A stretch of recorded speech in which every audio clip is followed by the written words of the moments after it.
leyendo una porción de la Biblia. Se encuentra en Primera de Timoteo, capítulo 1, a partir del versículo 12.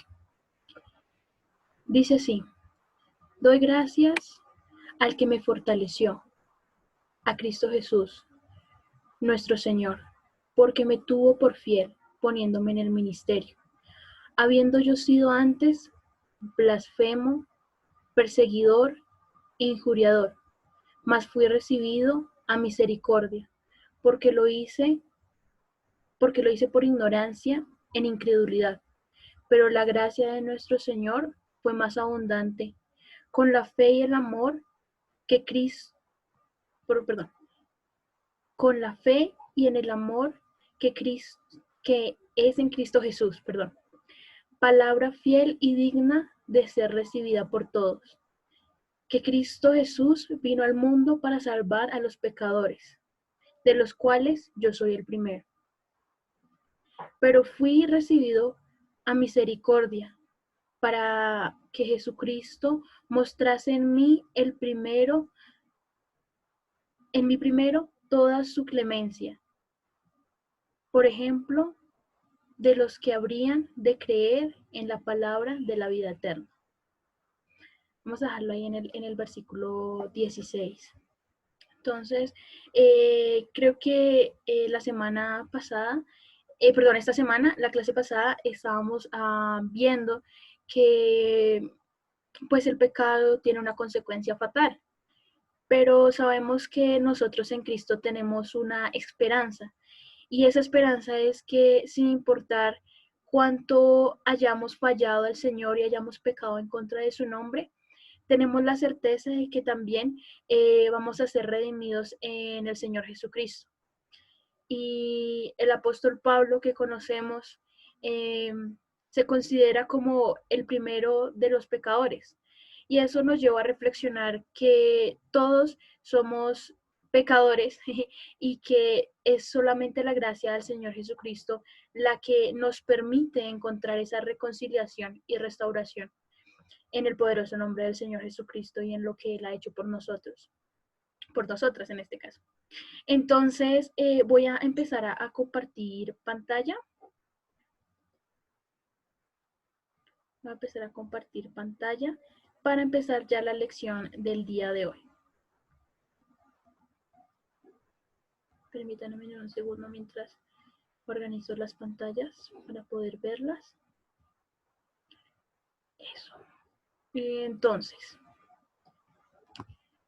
la lección del día de hoy se llama La misericordia nos da un plazo. Entonces, sabemos que el Señor nos da un nuevo comienzo, aún así sin merecerlo. Entonces, vamos a ver qué pasó. Resulta que nos habíamos quedado en la historia de Noé, ¿cierto? El Señor había dado el pago justo para aquellos que habían pecado y habían decidido seguir en su pecado. Pero entonces sabemos que Noé y su familia fueron salvos no porque nadaron más rápido o porque encontraron flotadores, sino porque tuvieron fe. ¿Y cuál fue la fe? La fe de Noé fue que construyó un arca, una cosa que él ni siquiera sabía hacer, en la cual duró 120 años. Y eso fue lo que le salvó. Y quiero contarles que el arca es también una tipología del Señor Jesucristo, porque nosotros recibimos esa salvación de algo externo que nos salva, y vamos a seguir leyendo qué es lo que pasa en la historia. Dice que después de que ellos adoraron a Dios, Noé y sus hijos recibieron un mandamiento, y Dios les dijo que sean fructíferos y que se multipliquen, que llenen la tierra. Y dijo que todos los animales de la tierra, las aves de los cielos, los animales pequeños que corren en el suelo y todos los peces iban a tener temor y terror del ser humano, o sea, de ellos. Y eso es muy bueno porque acabamos de ver que toda la creación perfecta, esos animales que eran impresionantes, pues se había transgiversado, y entonces posiblemente estos animales también eran un peligro para el hombre. Pero vemos en su misericordia que en ese nuevo comienzo que le da a los seres humanos, les da una protección. y es que los animales le tendrían algo del terror a los seres humanos. Y dice que también estaban bajo puestos de la autoridad del hombre. Y aparte de eso, que serían parte del alimento que iba a proveerles, aparte de los granos y de las verduras que ya podían producir en la tierra. Pero les dio una advertencia, bueno, por favor, nunca coman de la carne que tenga vida en ellos, es decir, que aún tenga sangre. Y eso nos empieza a explicar una cosita, aunque uno al principio como que diga, no entiendo muy bien. ¿Qué pasa? Que empieza a mostrarnos qué valor tiene la sangre. Y dice, yo exigiré la sangre de cualquiera que quite la vida de otra persona. Entonces, ¿por qué es importante la sangre? La sangre representa la vida, pues sin sangre pues, nos morimos. Entonces, la sangre es importante porque si recordamos cuál es el pago del pecado, la muerte. Y si la vida está en la sangre, la sangre puede limpiar, puede cambiar y puede pagar ese mismo pecado. Pero bueno, tiene otras características, pero entonces empieza a explicarnos un poco acerca de la sangre. Y entonces empieza a decir, bueno, que no quiere que una persona le quite la vida a otra persona, que un animal no le quite la vida a otro animal o a otra persona. Y entonces empieza a valorar la vida del ser humano. ¿Por qué? Porque en ella está el valor de poder pagar y saldar esa cuenta que tenía para poder encontrar la reconciliación con Dios, que ese es el punto al cual queremos llegar. Entonces, en fin, aquí hay como una nueva ley, la ley del hombre que podríamos llamarla el ojo por ojo o el diente por diente. Es decir, en ese momento, lo que le hacían, se le hacía al que pues lo hacía. Entonces, pero vamos a ver misericordia, no solamente eso. Entonces, aparte de eso, les da otro mandamiento al final de estos versículos. Dice, bueno, que se multipliquen y que vuelvan a poblar toda la tierra. Entonces, vamos a ver qué pasó. ¿Qué hicieron? Yo lo llamo como el time relax. Un nuevo comienzo. ¿Y se acuerdan qué pasó con Adán y Eva? Que también ellos como que se relajaron un poco. Y aquí lo vamos a ver qué pasa. Dios les da una nueva oportunidad a la raza humana, ¿cierto? Pero ellos como que se acomodaron, como que ya tenían alimentos vegetales, animales, pues tenían una relación en la cual podían estar con Dios, pero siento yo que se relajaron un poquito. Y resulta que pasaron los años. Y pues sí, empezaron a ver muchas otras personas, no solamente los 3 hijos de Noé. Y vamos a leer un poquito acerca de uno de los descendientes de Noé. Y dice que Cus, que fue también un antepasado de Nimrod. Entonces dice que fue el primer guerrero heroico en la tierra, ya que Nimrod fue el mejor cazador del mundo. Y dice que su nombre fue tomado como un proverbio o como un dicho. Y la gente decía, este hombre es como Nimrod, para decir que era un buen cazador o que era un hombre fuerte. Y dice que él construyó un reino en la tierra de Babilonia. Sabemos que estamos estudiando como iglesia el libro de Daniel. Entonces todos, uy, no, yo sé dónde queda Babilonia, ¿cierto? Entonces eso se genera en la Mesopotamia. ¿Qué es la Mesopotamia? Es donde están 3 ríos importantes, el Tigris y el Éufrates, y se combinan ahí, y entonces hay mucha vegetación, es una buena tierra. Y entonces empiezan a construir ciudades, Babel, Erech, Acabad, Calne. Entonces uno dice, uy, están haciendo la tarea. Pero ¿qué pasa? Hubo un tiempo donde todos los habitantes de la Tierra hablaban el mismo idioma. Chévere, se entendían, usaban las mismas palabras. Y estaban como empezando a migrar, empezando a irse hacia el oriente. Y ahí yo empiezo a ver un pequeño error. ¿Por qué no se van hacia el norte, hacia el sur? Pues tenían que poblar toda la tierra, creo que era mucho más fácil si llegaban y caminaban hacia el occidente en vez de darle toda la vuelta por el oriente. ¿Y por qué? Porque encontraron una llanura en la tierra de Babilonia y se decidieron establecer allí. ¿Y qué pasó? Dice que este hombre empezó a construir algo, ¿cierto? Pero entonces, hasta el momento, no nos ha dicho muy bien qué. En Génesis nos dice que comenzaron a decirse unos a los otros, vamos a hacer ladrillos y endurecerlos con fuego. En esa región usaban ladrillos en lugar de piedras y con la brea hacían una mezcla parecida, digamos, que al cemento. Entonces podían utilizar varios ladrillos en ese caso y hacer diferentes construcciones. Entonces uno pensaría, ay, qué chévere, empezaron a hacer construcciones más modernas. No, una nota, genial. Pero ¿qué pasa? Entonces dijeron, vamos a construir una gran ciudad para nosotros, con una torre que llegue hasta el cielo. Y eso nos hará famosos y evitará que nos dispersemos en todo el mundo. Uy, un momento, ¿no acaba de decirles Dios que tenían que esparcirse por todo el mundo?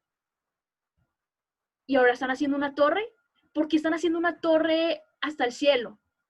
¿Por qué querían ser famosos? ¿Por qué no buscaban a Dios? Y es que resulta que en Babilonia y en Babel, y nos vamos a empezar a dar cuenta a través de la historia, que empiezan a haber ciertas prácticas raras, digámoslo así, donde no realmente estaban buscando a Dios, sino que estaban acercándose a Dios con una escalera humana. Imaginen que yo sacara ahorita una escalera. Está bien, no desde el piso, desde un 15º piso, y estirara mis brazos. Ni siquiera alcanzaría a tocar el cielo. Sería absurdo, todos se burlarían de mí. Está bien, cojo un cohete y trato de llegar, pero llego, ya lo sabemos, no es el cielo que estamos buscando, no estoy buscando la presencia de Dios. Entonces era algo imposible, humanamente hablando. Entonces, ¿qué empezaron a hacer? Con esto decidieron buscar su propia manera de llegar a Dios. Ya no negaban a Dios, sino que hacían con mi propia forma de buscarlo, con mi propia escalera humana, yo voy a llegar a Él. Y de ahí surgen las religiones. Si recuerdan, cuando Satanás cae es porque quiere ser como Dios. Ahora, luego los hombres se guían y hacen las cosas. Vemos a Caín que desea buscar a Dios, no, desea buscar la forma de salvarse y, bueno, y tratar de agradar a Dios de mi manera, ¿no? Pero ahora ya el hombre está buscando otro camino, otra forma de no pagar ese precio. Y entonces lo hace a través de la religión. Suena muy bien, suena como, ay, no, chévere, capaz empezaron a orar a Dios y esas cosas, pero no. Resulta que ellos hicieron dos cosas, posiblemente. Una, o humanizaron a Dios, es decir, Dios es como nosotros, ¿sí? Podemos llenar nuestro espíritu y hacerlo pues muy grande, entonces empiezan a meditar. O empezaron a pensar, no, voy a tener la misma mente de Dios, entonces voy a llenarla de conocimiento y voy a ser súper inteligente hasta llegar a descifrar a Dios. O simplemente negarlo, buscar algo lejos. Y sabemos que habían prácticas súper raras y demoníacas en ese momento. Pero ¿qué pasa? Dios les dijo, no, qué pena, ese no es el camino. Ella les había dado el camino, les había dado la oportunidad de escoger, ¿cierto?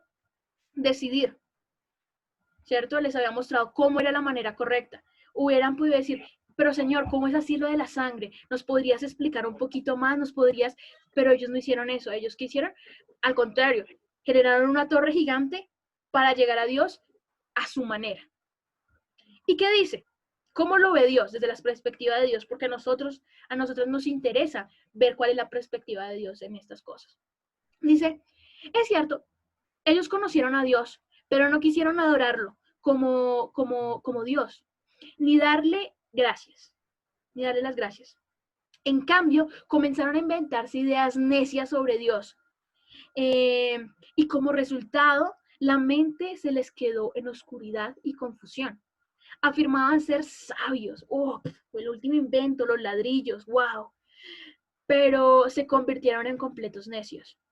Y en lugar de adorar a Dios, al Dios inmortal y glorioso, rindieron culto ¿a qué?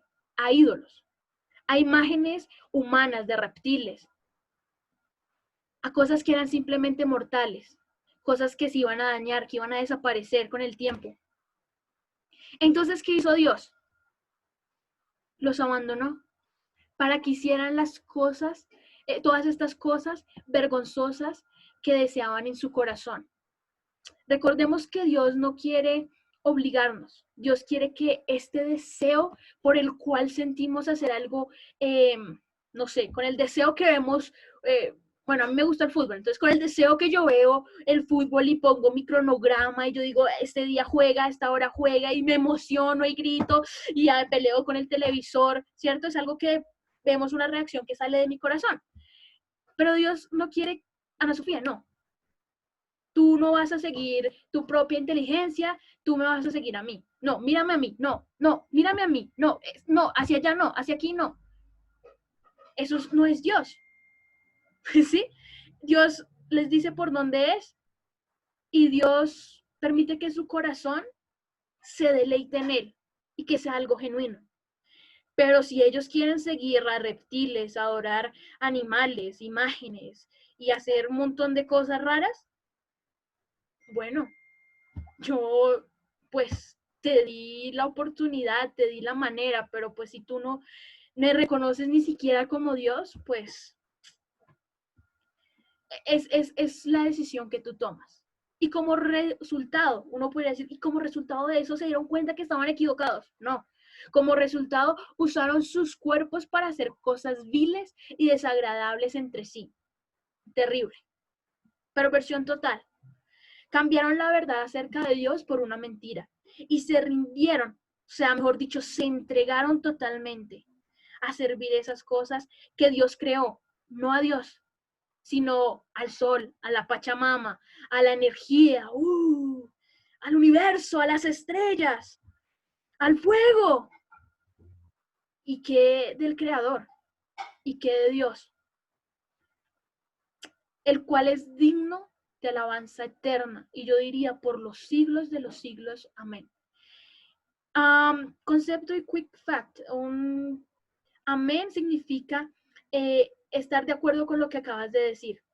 Entonces, por eso nosotros al después de orar decimos amén, que así sea, que así se haga. Entonces, esa es una forma en que el apóstol Pablo dice, y que así sea, que la alabanza sea para Dios, no para la creación. Y bueno, ¿cómo los vio? Entonces, a pesar bueno, en toda su tontería y sus razonamientos que hizo, pues los abandonó, los dejó, está bien. ¿Y qué pasa? Cuando llamamos a lo bueno malo y a lo malo bueno y nos apartamos de la verdad y creamos nuestras propias mentiras, pues llega la confusión, sin duda. Y vemos que qué hace el Señor. Él desciende a la ciudad y empieza a mirar qué están construyendo y se dan cuenta que toda la gente, ahí sí, están todos unidos, todos son amigos, todos se quieren. Eso sí, para hacerlo malo, mejor dicho, hay gente. Y entonces todos hablaban un mismo idioma. Y entonces Dios dice, ok, quieren hacer sus cosas, está bien. Además vio que todo lo que se propongan en su corazón iban a hacerlo. Entonces Dios decide bajar y confundirlos. Y empieza a darles distintos idiomas. Misericordia de Dios yo veo ahí. Pudo haberlos bajado y ¡pum! Destruirlos, pues porque no eran los únicos seres humanos en la Tierra. Era un grupito que estaba ahí decidido a hacer esta torre. Y los decide confundir con diferentes idiomas. Y entonces de repente el uno le empieza a decir, hey, can you pass me just the hammer? Y el otro le dice, ay, ¿qué? No le entiendo. ¿Qué necesita? ¿Qué necesita la escalera? No, venga, no le entiendo bien. Y entonces empiezan todos a confundirse. ¿Y entonces qué? De repente la construcción se les olvidó poner algunas partes. Ya no trabajaban como en equipo. Y con la confusión y los distintos idiomas, se dividieron, se esparcieron, se pelearon. Y eso quedó ahí, baldío. Por eso se llama Babel, porque fue donde Dios confundió a la gente con distintos idiomas y se esparcieron en el mundo. Vemos el plan de Dios, ¿cierto? Dios les dijo, por favor, espárzanse por toda la tierra. Ellos no se esparcieron, tuvieron consecuencias, ¿y qué terminó pasando? Se dispersaron por todo el mundo. Entonces, Dios les permite, ¿cierto? Hacer ciertas cosas, pero hay límites, que era lo que habíamos visto la clase pasada. Y como siempre hemos estado mirando en estas nuevas generaciones, cada generación tiene que tomar su decisión. No fue que porque Noé fue un hombre increíble de fe, sus generaciones todas fueron creyentes. Resulta que esto fue más o menos 300 años después del diluvio. Entonces, las personas que crearon la Torre de Babel conocieron a Noé. Entonces, conocieron de primera mano el poder de Dios. Y aún así, decidieron hacer figuritas. Ahora, ¿qué pasó? Bueno, después del diluvio empezamos a ver la genealogía. Entonces, Noé tuvo 3 hijos, ¿cierto? Los 3 hijos, cada uno tuvo que tomar su decisión de seguir a Dios. Y entonces, por el cual va a seguir el linaje del Salvador, es Sem. Y Sem tuvo Arphaxad, perdón. Luego tuvieron a Sala, a Eber, a Peleg, a Reú, a Serug, a Nacor, a Taré y a Abraham. Ya, encontramos un nombre que conocemos, Abraham. Pero quiero que noten algo interesante. ¿Se acuerdan que a Noé le dijo que la vida del hombre se iba a reducir? Empecemos a ver, Sem, 600 años. Luego 438, 433, 464, 220, 239, 200, otra vez 39, 230, 148, 205. ¿Qué empezó a pasar con la vida del hombre? Se empezó a cortar. Se empezó a cortar. Así que las promesas del Señor siempre se cumplen. Pero vamos a, ahora ya vimos a Noé y a esa gente que no hizo caso, pasaron muchos años. ¿Y qué pasó? Vamos a ver un poco la familia de Taré. Y dice en el relato que, voy a resumir este pasaje. Taré tuvo 3 hijos. Uno fue Abraham, otro fue Nacor y otro fue Harán. Harán tuvo a Lot, pero Harán se murió. Entonces Lot quedó huérfano. Entonces, ¿quiénes quedaron vivos? Quedó Taré, luego su hijo Abraham, Nacor y un sobrino que se llamaba Lot. Luego, los 2 hijos que quedaron vivos, que fueron Abraham y Nacor, cada uno se casó. Uno se casó, Abraham se casó con Sarai y Nacor se casó con Milca. Listo. Luego dice que Sara no podía tener hijos. Listo. Luego dice que Taré tomó a su hijo Abraham, a su nuera Sara y se llevó a su nieto Lot. Listo. Salieron de Ur de los Caldeos y se fueron a Canaán, pero se quedaron ahí.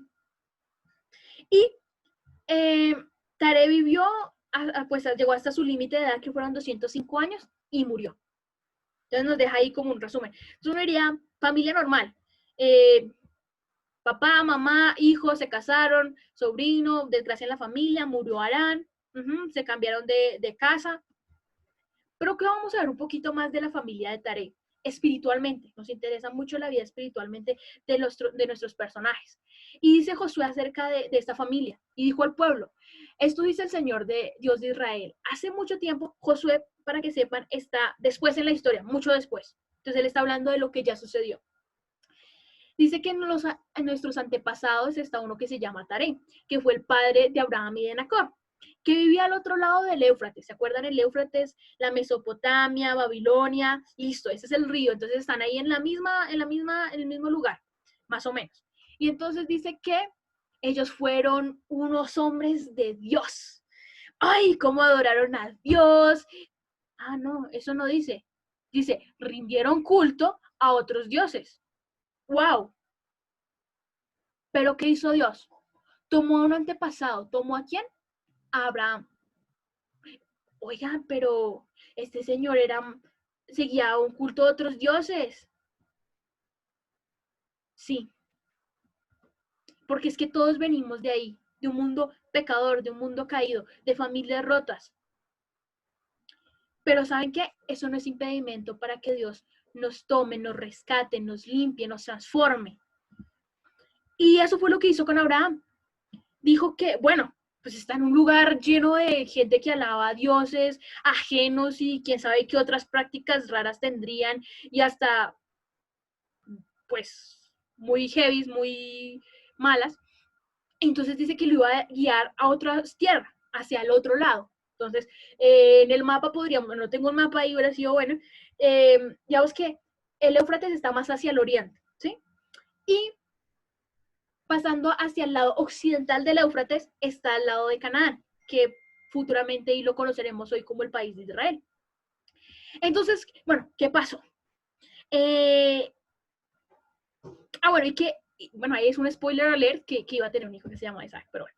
Entonces, lo importante aquí es saber que Dios utiliza y, y nos rescata del lugar menos pensado, pero ni el pecado más grande, ni la cosa más horrible que hayamos hecho es un obstáculo para que Dios nos utilice como instrumentos después de haber puesto nuestra fe en el Señor Jesucristo. Pero hay algo que tiene que pasar. Y es que el Señor los llama. Y según nuestra respuesta, va a haber un futuro distinto. En este caso, para Abraham, le dijo, deja a tu patria, es decir, a donde vives, deja a tus parientes, a la familia de tu padre y vete, porque yo te mostraré y haré de ti una gran nación. Y ahí yo ya estaría levantando la mano. Señor, es que Sara no puede tener hijos, yo, ¿cómo va a tener una gran nación? ¿Voy a conquistarla o algo así? Bueno, pero el Señor sigue diciendo, te bendeciré y te haré famoso. Señor, yo vengo de una familia común y corriente. Y el Señor sigue diciendo, y que seré que otros sean benditos por ti. Y bendeciré a los que te bendigan, maldeciré a los que te maldigan. Y aparte de eso, todas las tierras, perdón, todas las familias de la tierra serán benditas por medio de ti.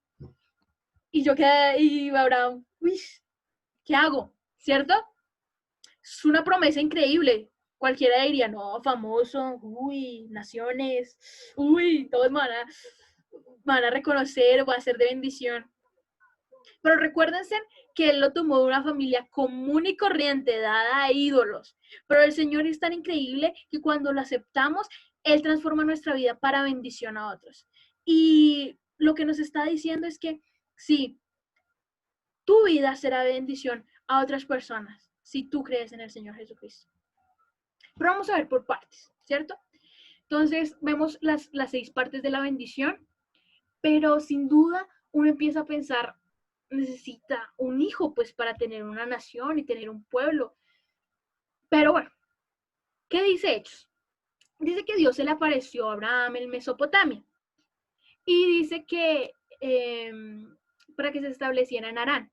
Y luego Dios le dijo que pues básicamente lo mismo, que dejara a su patria, a sus parientes, porque yo te mostraré una nación grande. Entonces él se fue al territorio de los caldeos. Cuando dice que va al territorio de los caldeos, no era un lugar donde eran amigos, no era gente chévere que los iba a recibir con los brazos abiertos, era gente que pues estaba en su territorio y iba a luchar, ese era su territorio y iba a ser un gran reto. Pero Abraham no solo le dijo, sí, chévere Dios, me gustaría que tú me bendijeras y que, bueno, si alguien me trata mal, tú pues le pagarás con la misma moneda y esas cosas, sino que, que hizo Abraham, actuó. Él dice que Abraham partió, o sea, se fue como Dios le había ordenado. Y bueno, Lot fue con él.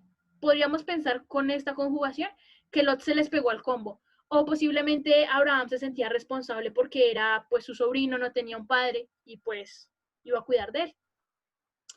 Entonces tenía 75 años Abraham cuando salió. Y bueno, pues se fue con su esposa, con su sobrino, con todas sus posesiones. En esa época las posesiones que eran, pues el ganado, las carpas, los sirvientes. Y bueno, se dirigió a Canaán. Cuando llegó a Canaán, atravesó la tierra hasta llegar a Siquem y estableció ahí su campamento junto al roble de Moré, dice. Y entonces ya llegó a la tierra donde habitaban en aquel tiempo los cananeos. Entonces, ¿hizo caso? Sí, hizo caso. Para que sepan, no puse los momentos en que Abraham desobedeció grandemente a Dios. Solamente estoy mostrando como las cosas que él hizo bien. Sabemos que en su viaje, primer error, se quedó un montón de tiempo en una de las ciudades donde no era. Luego, por hambre, se fue a Egipto. Y en Egipto, pues su esposa era una mujer muy bella. Y entonces cuando llegó, a él le dio susto. Dijo, uy, ¿qué tal a mí me maten por quitarme a mi mujer? Sara, hagamos un plan. Tú vas a decir que tú eres mi hermana, ¿listo? Y así pues obviamente, ay, ¿quién me va a matar a mí? No, nada, porque él temía por su vida, aún que Dios le había dicho que él iba a llegar a Canaán y le había dicho que iban a ser benditas. Entonces por esa lógica, Abraham no iba a morir en ese momento, pero él le dio susto, dudó y hizo sus planes. ¿Y qué pasa? Eso está también en Génesis. Llega uno de los gobernantes de esa época en Egipto y pide que Sara venga. A él le pareció muy linda y él como que la verdad tenía pues la intención de casarse con Sara. Pero resulta que él en un sueño de Dios le dijo, no, tú no te puedes casar con Sara porque Sara es esposa de Abraham. Y él quedó, no lo puedo creer, pero ellos me dijeron que eran hermanos, o sea, casi me hacen pecar contra Dios. Y entonces llegan y le dice a Abraham, le dice, ¿tú cómo me haces esto? ¿Sabes qué? Mira, yo no quiero hacer enfadar al Dios de los cielos. Por favor, toma este ganado, todo un montón de cosas y por favor, vete con tu esposa. Y entonces ahí uno diría, uy, no, Abraham, tú eres el emisario de Dios. ¿Cómo vas a predicar tan mal? ¡Qué mal testimonio! Pero no, el Señor no lo ve a él y no lo vio a él porque hizo todas esas cosas malas, sino que lo vio a través de su fe puesta en el Señor Jesucristo. Lo vio siempre con unos ojos como lo había redimido, como lo había limpiado y como lo había transformado. Y eso ahí es donde se aplica a nosotros los creyentes. Y entonces vamos a ver. Es más, las escrituras previnieron o dijeron que este tiempo en el que Dios declararía a los gentiles justos por causas de su fe. Y Dios anunció la buena nueva a Abraham hace muchísimo tiempo, cuando dijo, todas las naciones serán benditas por medio de ti. Entonces, no es que yo me esté inventando de que las naciones iban a ser benditas espiritualmente, sino que en Gálatas, un libro ya después de que vivió el Señor Jesucristo, nos hace ese empalme, nos explica. Entonces, por eso es tan importante leer la Biblia, tanto el Antiguo como el Nuevo Testamento, porque nos explica.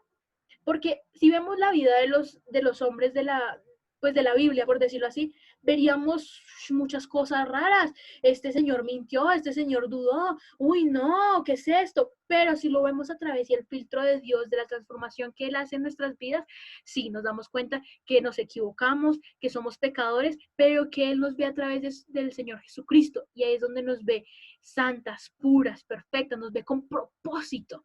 Entonces, es muy importante leer toda la Biblia. Entonces, aquí esta bendición que empieza con Abraham y dice que va a ser a través de su hijo, dice no de sus hijos. Sabemos que Abraham tiene dos hijos en la historia, ¿cierto?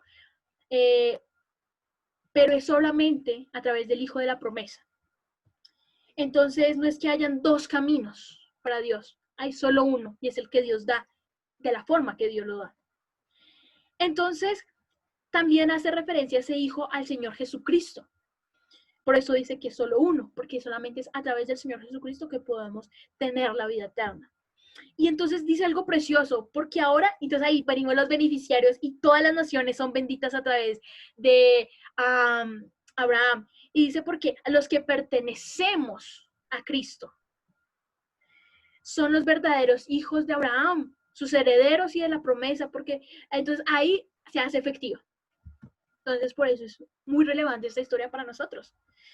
Entonces, bueno, en este camino perfecto también surge problemas, ¿cierto? ¿Y qué pasó? Voy a resumir estos pasajes. Lot y Abraham, pues fueron bendecidos por Dios, ¿cierto? Y tenían un montón de ganado. Y entonces el ganado de Lot lo cuidaban sus siervos y el ganado de Abraham lo cuidaban sus siervos. Y entonces, pues ustedes saben, los rebaños empiezan a juntarse y entonces el de Abraham le decía, no, mire, ¿usted por qué deja pastarlos aquí? Este es mi lado. Y entonces el otro, no, mire, los otros están tomando de mi arroyo, por favor. Ay, cuide usted sus vacas, cuide usted sus ovejas, cuide usted los camellos. Y entonces empezaron a pelear. ¿Y qué pasa? Eso les empezó a dividir. ¿Y qué hace Abraham? Sabiamente dice, no, mira, ¿sabes qué? Tú y yo somos familia, ¿cierto? Vamos a hacer una cosa. Subieron a un monte y dijeron, mira este lado, lindo, ¿cierto? Un valle precioso, agua. Decían que era igual como el jardín del Edén, era muy bonito. Y bueno, un valle, sí, supongo que habían algunas llanuras, algo de pasto, pero no era tan bello como el otro. Y le dice, Abraham, siendo el hombre mayor que hubiera, puede decirle, mira, vete tú para allá, yo me voy para acá. Él, sabiamente, y yo pienso que también guiado por Dios, le dijo, escoge tú lo que tú quieras. Porque él sabía que sin lugar a duda, donde él estuviera, el Señor le iba a bendecir. Entonces, ¿qué hace Lot, un joven con un montón de posesiones, dice, sí, tú ya estás mayor, ve por allá donde no te toque tan difícil. No, el que dice, shum, uy, este lugar está precioso, se imaginó su carpa, sus riquezas, y el deseo humano le pudo más, los ojos le pudieron más y se fue a esas llanuras fértiles. Y decía que era, uy, que era una tierra hermosa con abundancia de agua. Y entre paréntesis, ahí lo ponen, o, o diciéndonos también que en esa llanura era donde iban a destruir a Sodoma y a Gomorra. Es decir, por deducción decimos que en esa llanura estaba la ciudad de Sodoma y Gomorra. Entonces, él como que, ay, pues qué importa, está bonito allá. Pues sí, están las dos ciudades más pecadoras de la época, donde hacían cosas horribles, pero es que yo no voy a ir allá, o sea, a la ciudad, yo voy a acampar al ladito, así como que yo pueda hacer algunos negocios, entrar, salir, ¿sí? Eso es como lo que yo veo, porque igual también se hubiera podido hacer un poco más lejos, pero no. Dice que él se mudó con sus rebaños, con sus siervos, y movió sus carpas cerca de Sodoma y Gomorra. Y bueno, Abraham cogió su lado y bien. ¿Qué pasa cuando nosotros no somos guiados a través de la dirección de Dios? Que quedamos a un paso de pecar, quedamos a un paso de fallarle. Y tiempo después llegan unos hombres corriendo a Abraham y le dicen, Abraham, imagínate que hubo una pelea tremenda entre unos reyes y la ciudad de Sodoma y Gomorra, y resulta que perdió Sodoma y Gomorra y capturaron a Lot. Es tu sobrino, ¿no? Y lo capturaron como un esclavo, se llevaron todas sus cosas. Y Abraham sale con un ejército, entonces ahí nos damos cuenta que había sido bendecido porque literalmente armó a sus propios siervos y se fueron y pelearon contra esos reyes y rescataron a Lot y todas sus pertenencias. Y es más, ahí Dios lo bendijo. Y a lo que quiero llamar la atención es que Lot no se había acabado de mudar a un lugar cerca, pero ya cuando lo capturan, no, él estaba en Sodoma. Entonces, esto es un llamado de atención. Y no solamente le pasó a Lot, también le pasó a Abraham. ¿Qué le pasó? Dice un día, Abraham le dice a Dios, Señor soberano, gracias por todas esas bendiciones, pero ni siquiera tengo un hijo. Y entonces empieza a pensar acerca de Eliezer, que era un siervo que él tenía de Damasco, y le dijo, seguramente era uno de sus mejores siervos, muy cercano, muy trabajador. Y ¿será que tú me vas a dar tu ascendencia no propia, sino a través de él? Y el Señor le responde, y esto es muy claro, le dice, no, tu siervo no será tu heredero, porque tendrás un hijo propio, quien será tu heredero. Clarísimo. Y entonces vemos algo increíble. Y vemos que Abraham le creyó a Dios y por eso Dios lo consideró justo, por su fe. Entonces por eso sabemos que es por fe que somos justificados, por fe que nosotros estamos paz y salvo con Dios, por fe es que volvemos a tener una comunión con Dios. Y por eso es que Dios también sigue hablando con Abraham. Pero ¿qué pasa? Uno es impaciente. Y entonces uno ya pasa una semana, 2 semanas, y uno, ¿y dónde está? ¿Dónde está mi hijo? Y entonces a Sara se le ocurrió una idea.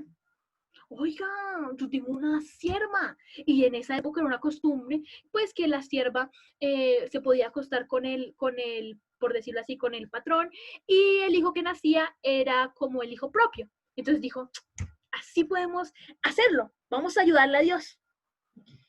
Y Abraham le dijo, no, Sara, acuérdate lo que dijo Dios. No, a Abraham le pareció bien la propuesta y la aceptó. Y de ahí en adelante pasan un montón de cosas que no debieron haber pasado porque es que no era el plan de Dios, pero no por eso Dios quitó esa promesa, sino que Dios fue fiel.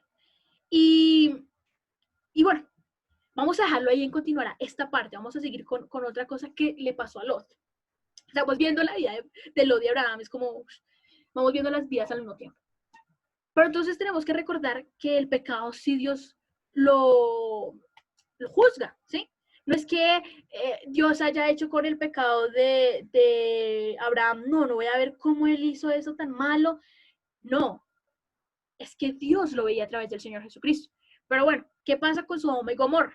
Resulta que el Señor un día vio el clamor de la tierra y se dio cuenta que el pecado de Sodoma y Gomorra era muy grave. Y dice que hacían, y fue y vio que hacían acciones perversas.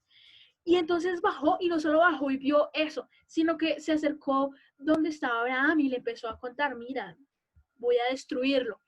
Y como dice, bueno, ahí me adelanto más y dice, pero que iba a llover fuego y azufre que consumiera a Sodoma y a Gomorra, y de la llanura, y se arrastraría con las personas, la vegetación, y bueno, todo a su paso. Y entonces Abraham ahí, ay, Dios, ¿qué tal si hay 1000 justos? Y Dios no le responde ahí, pero por lo que dice Abraham, sabemos que Dios le dice como, pues no los hay, porque luego le dice, ¿y si hubieran 100? ¿Y si hubieran 10? ¿Y si hubiera uno? ¿En quién estaría pensando? En Lot, en su sobrino. Y Dios no le responde. Es decir, no había ni a un justo. Pero él tiene en consideración a su siervo Job. Perdón, a su siervo Abraham. Yo estoy aquí mezclando las historias. A su siervo Abraham. Y no le dijo, sí, si hubiera un justo, pero usted sí fue y hizo lo que quiso. Yo le dije que no iba a ser con un hijo esclavo. No, porque él ya había sido justificado por su fe. Entonces él, ¿cómo lo vio? Lo vio con misericordia, lo vio con amor, lo vio como su hijo. Y le dijo a un clamor de un hijo, ¿sí? De Abraham de decirle, oiga, yo quiero que salve a Job, por favor, Dios. ¿Y qué dice? Está bien, voy a enviar a unos ángeles para que lo salven. Y voy a resumir esa parte, pero dice que los ángeles llegaron y entonces Job, Lot los hace, tengo a Job metido en la cabeza, y Lot los hace entrar a su casa y dice que los hombres de esa ciudad querían acostarse con los ángeles, o sea, el nivel de la maldad era tremenda, pero ¿qué hacen los ángeles? No, tenemos que irnos rápido, cogieron a Lot y bueno, Lot le dice a los esposos de las hijas que si se quieren escapar con ellos. Y ellos, no, a nosotros nos gusta la guachafita, nos gusta estar aquí en nuestra rumba, en nuestra perversión. Entonces, Dios le da opción. Y Dios da misericordia aún a un segundo de expirar nuestra vida. Nos da la misericordia a puertas de la muerte. ¿Y qué hace? Bueno, está bien, vámonos. Y se empiezan a correr y empiezan a correr. Pero bueno, antes de eso, los le empieza a decir, no, pero es que hasta donde ustedes nos quieren llevar es muy lejos. Yo estoy viejito, yo no puedo correr hasta allá, por favor. Déjenme aquí en una ciudad cerquita, vecina de Sodoma y Gomorra. ¿Será que esas ciudades también eran así, pervertidas? Por supuesto. Y entonces los ángeles otra vez, ay, está bien, bueno, está bien, te vamos a llevar hasta esa ciudad. Y ellos salen corriendo y corriendo y corriendo y corriendo. Y de repente la esposa de Lot voltea a mirar atrás y se convierte en una estatua de sal. Y es que eso es lo que nos puede pasar, que aún teniendo la promesa increíble de Dios a vistas y atrás nos está correteando un fuego, nos da ganas de quedarnos con eso que que nos gusta del mundo. Pero eso es como jugar con fuego, ¿sí? Pero al final de esta lección quiero recordar algo. Y es el carácter de Dios, y es una cualidad de Dios, y es que Dios permanece fiel, Dios es fiel. Y pasó el tiempo, Lot, listo, está bien, Lot no murió, ni tampoco sus hijas. Luego vamos a ver la perversión que ellos llevaron y sus hijas, que, unas historias tremendas. Pero lo que nos queremos enfocar es a quien le creyó. Dios le dio una promesa a Abraham y Abraham creyó por fe. ¿Y qué hizo? El Señor cumplió su palabra. e hizo con Sara exactamente lo que le había prometido, sin importar que ella fuera estéril, que ella fuera muy viejita. Ella quedó embarazada y dio a luz a un hijo en su vejez. Y esto ocurrió justo en el tiempo que Dios dijo que pasaría. Y Abraham le puso al nombre a su hijo Isaac. Dios cumple sus promesas y Dios las cumple en su tiempo y a su manera, porque Él es Dios. Entonces, nosotros conociendo las promesas de Dios, cuando nos dice que podemos ser salvos por medio de la fe en el Señor Jesucristo, lo que tenemos que hacer es confiar plenamente en esto y creer que todas aquellas promesas increíbles que Él nos ha hecho, Él las hará en su tiempo. Entonces, eso es increíble. Claro, hay tiempos de duda, sí. Abraham dudó, pero ¿qué tenemos que hacer con nuestras dudas? Llevarlas ante el Padre. Decirle, Señor, estoy dudando, no creo esto me parece imposible. Y Él te responderá con la verdad. Y Él hará en tu vida y prosperará tu vida como lo ha prometido. Entonces no nos dejemos engañar por deseos humanos y Él siempre permanece fiel. Entonces, por eso es que la misericordia de Dios, y yo lo repito, la misericordia de Dios es la que nos tiene hoy en día. Y si queremos conocer de sus promesas, entenderlas, cómo comprender todo esto, leamos la Biblia. La Biblia tiene siempre la respuesta a todas nuestras preguntas. Y bueno, voy a dejar aquí de compartir pantalla.